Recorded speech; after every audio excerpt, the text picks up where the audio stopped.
So I think in the beginning, I didn't think I had much of a role in regard to the healthcare team. Certainly at home, I knew I had a role. I was a parent, new parent, and there's a lot that goes on with that. But in regards to diagnosis, I didn't know what my role was, and even if I had a role, if nothing else, I was coming in the door just to learn as much as I possibly could at that time. Create a team to take care of Ricardo, and I was part of that team.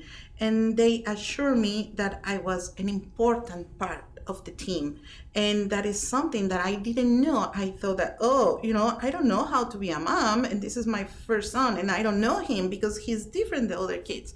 But that was not right. That's why I am the mom. So I was the person who know him the most, and I think who cared for him the most too.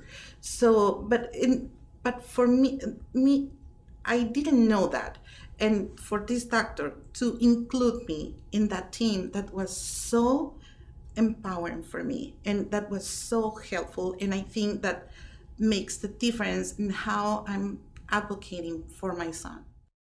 So from the beginning, we knew we had a role when the doctor said, hey, we know you're the disease, but you know your child best. Well, for us, it took me a while. It took me a while to develop that trust with all the providers. I knew that everyone was on the same team, but I had to get to know my team. So, by asking questions, by, seeing them on a regular basis, and it took a while, but we got there.